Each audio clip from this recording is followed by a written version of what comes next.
Você acredita que realmente tem o poder de curar qualquer coisa no seu corpo? Me chamo Lenir Bisoni, sou terapeuta, facilitadora de expansão da consciência, e hoje eu vou trazer para vocês esse assunto muito interessante para realmente comprovar que nós temos esse poder dentro da gente.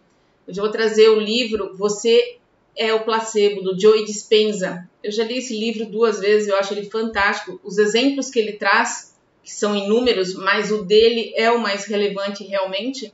Assim como no vídeo anterior que eu falei sobre a cura do câncer, vem comprovar, nos mostrar que nós temos essa capacidade, que nós temos esse poder dentro da gente mesmo.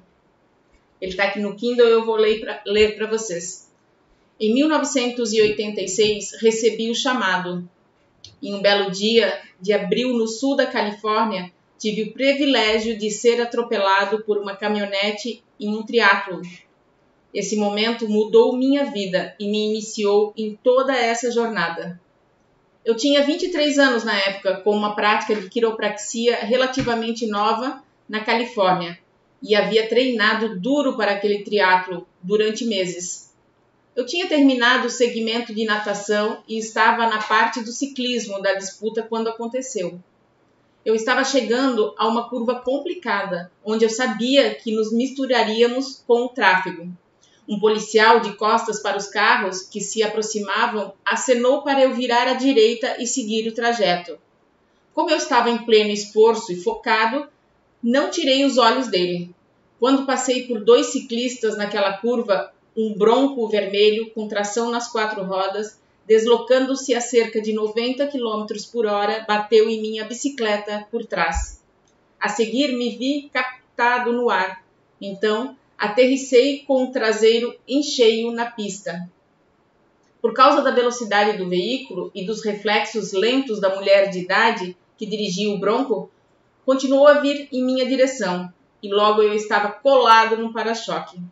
Agarrei o para-choque rapidamente para evitar ser atropelado e impedir que meu corpo passasse entre o metal e o asfalto. Aí fui arrastado pela estrada até a motorista perceber o que estava acontecendo. Quando ela enfim parou de supetão, caí e rolei aos trombolhões por cerca de 20 metros. Ainda me lembro do som das bicicletas unindo e dos gritos e palavrões horrorizados dos ciclistas a passar por mim, sem saber se deveriam parar e me ajudar ou continuar a corrida. Caído lá, tudo o que pude fazer foi me render. Logo descobri que havia quebrado 6 vértebras. Tinha fraturas por compressão nas torácicas 8, 9, 10, 11, 12 e na lombar 1. O estrago estendia-se das minhas omoplatas até os rins. As vértebras são empilhadas como blocos individuais na espinha, e quando bati no chão com aquela força, elas simplesmente desmoronaram e se comprimiram com o impacto. A 8ª vértebra torácica e o segmento mais alto que quebrei estava mais de 60% danificada, e o arco circular que continha e protegia a medula espinhal estava partido e amontoado em formato semelhante a um pretzel. Quando uma vértebra se comprime e fratura, o osso tem que ir para algum lugar. No meu caso, um grande volume de fragmentos quebrados voltou-se na direção da minha medula espinhal. Como se eu tivesse em um sonho ruim, fora de controle, acordei na manhã seguinte com uma série de sintomas neurológicos, incluindo vários tipos de dor, vários graus de dormência, formigamento, certa perda da sensibilidade nas pernas, algumas dificuldades desanimadoras para controlar meus movimentos. Depois de fazer todos os exames de sangue, raio-x, tomografia, ressonância magnética no hospital, o cirurgião ortopédico me mostrou os resultados e deu a notícia. Para conter os fragmentos ósseos alojados na minha medula espinhal, eu precisaria de uma cirurgia para implantar uma haste de Harrington. Isso significaria cortar as partes traseiras das vértebras de 2 a 3 segmentos acima e abaixo das fraturas, e depois parafusar, fixar 2 hastes de aço inoxidável de 30 centímetros em ambos os lados da minha coluna vertebral. Então raspariam alguns fragmentos do meu osso do quadril e os colocaria nas hastes. Seria uma grande cirurgia, mas significaria que eu teria pelo menos uma chance de andar novamente. Mesmo assim, eu sabia que provavelmente ainda seria um pouco deficiente e teria que conviver com dor crônica pelo resto da minha vida.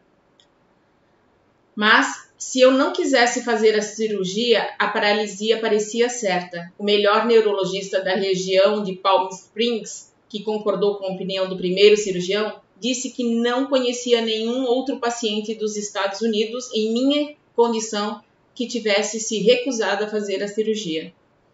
O impacto do acidente comprimiu minha vértebra T8 em forma de cunha, o que impediria que minha coluna suportasse o peso do meu corpo. E se eu me levantasse, a minha coluna simplesmente desmoronaria, empurrando os estilhaços da vértebra para dentro da minha medula espinhal, causando uma paralisia instantânea do meu peito para baixo. Fui transferido para um hospital mais próximo à minha casa, onde recebi 2 opiniões adicionais, incluindo a do primeiro cirurgião e a do sul da Califórnia. Não foi surpreendente que os 2 concordassem que eu deveria fazer a cirurgia. Era um prognóstico bastante consistente, fazer a cirurgia ou ficar paralisado. Talvez eu fosse apenas jovem e ousado naquele tempo, mas decidi contra o modelo médico, as recomendações dos especialistas.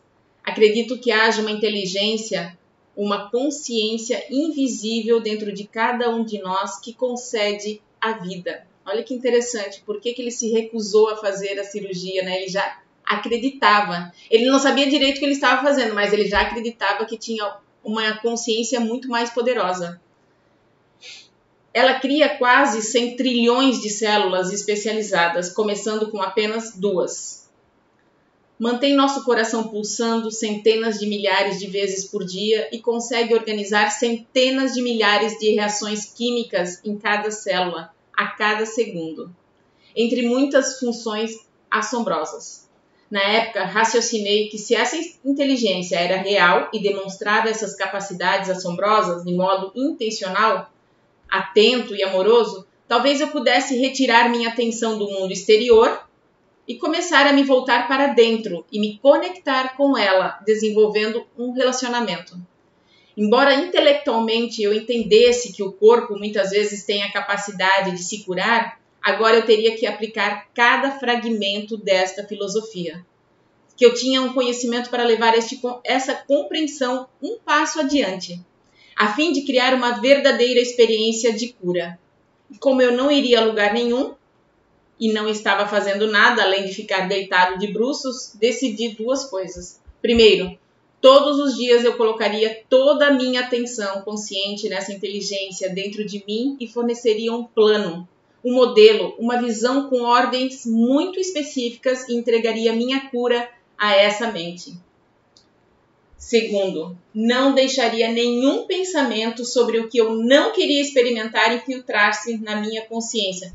Parece muito fácil, né? Contra o conselho da equipe médica, saí do hospital em uma ambulância que me levou à casa de 2 amigos, onde eu ficaria pelos próximos 3 meses. Eu estava em uma missão.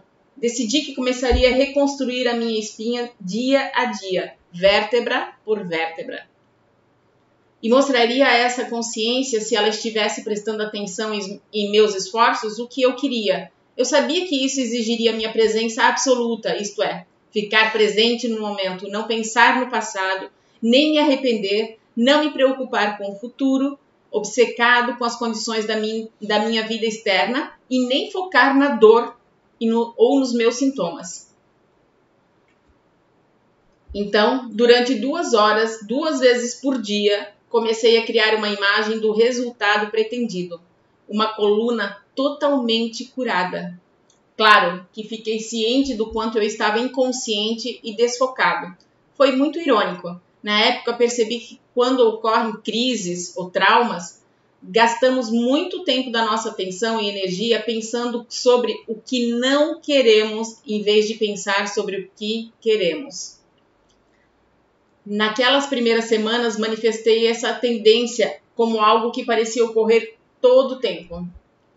No meio das meditações para criar a vida que eu queria, com uma coluna completamente curada, de repente ficava consciente de que inconscientemente estava pensando sobre o que os cirurgiões haviam dito algumas semanas antes, que era provável que eu nunca mais voltaria a andar. Eu estava no meio da reconstrução interna da minha espinha e quando me dava conta estava me afligindo a respeito do vender ou não o consultório de quiropraxia. Enquanto mentalmente ensaiava passo a passo de como caminhar outra vez, me pegava imaginando como seria viver o resto da minha vida sentado em uma cadeira de rodas. Acho que já deu para você entender como a coisa era. Então, cada vez eu perdia a atenção e minha mente vagava por qualquer pensamento estranho. Eu recomeçava, refazia todo o esquema de imagens. Era tedioso, era frustrante e, para ser bem franco, foi uma das coisas mais difíceis que eu já fiz em toda a minha vida. Mas concluí que a imagem final que eu queria, que a observadora em mim notasse, tinha que ser clara, imaculada e ininterrupta. Para que essa inteligência realizasse o que eu esperava, o que eu sabia que ela era capaz de fazer. Eu tinha de ficar consciente do começo ao fim e não cair na inconsciência. Depois de 6 semanas lutando comigo mesmo e fazendo esforço para ficar presente com essa consciência, eu enfim era capaz de passar por meu processo de reconstrução interior sem ter que parar e recomeçar do início. Lembro-me do dia em que fiz isso pela primeira vez. Foi como acertar uma bola de tênis no lugar exato. Houve algo de acerto naquilo. Deu um clique. Eu cliquei. Eu me senti completo, satisfeito e inteiro. Pela primeira vez, eu estava verdadeiramente relaxado e presente em corpo e mente. Não havia tagarelice na minha mente, análise, pensamento, obsessão, tentativa. Algo se descerrou e foi uma espécie de paz e silêncio que prevaleceram. Foi como se eu não ligasse mais para todas as coisas que deveria me preocupar quanto ao passado e ao futuro. Eu acho fantástico esse relato do Joy, só para vocês entenderem, porque senão o vídeo vai acabar ficando muito longo. Depois de 9 semanas e meia, o Joy levantou e andou pela primeira vez. É muito rápido, né? Pelo todo o dano que ele teve. E depois de 10 semanas, ele já começou a atender os clientes dele no consultório de quiropraxia. Algo impressionante, algo que todos dizem, foi um milagre, foi uma pessoa única. Não, e ele mostrou o quanto foi difícil chegar naquela mentalidade, chegar e fazer e mostrar para a mente dele que realmente ele era capaz de reconstruir vértebra por vértebra. E tem uma outra parte do livro muito interessante que ele traz, que enquanto que ele estava lá deitado e que ele podia pensar, né, e reconstruindo a coluna, mas ele disse que ele começou a se dar conta das pequenas coisas. Por exemplo, ver um pôr do sol na praia que ele nunca tinha prestado atenção, sentar-se e almoçar calmamente, porque ele tinha um dia muito corrido e ele não se dava esse luxo, escovar os dentes sozinho, ou simplesmente tomar um banho, porque naquele momento ele não podia mais fazer isso. Então ele disse assim que eram coisas que ele nunca mais deixaria de perceber, que até então ele não percebia, deixava tudo no automático. E ele disse que esse acidente realmente foi a grande virada de chave na vida dele. Foi para que ele realmente tomasse a consciência de todas as coisas que aconteciam para ele, de ele ser grato de tudo que ele passou. Tanto que ele fala, né, fui agraciado com um atropelamento.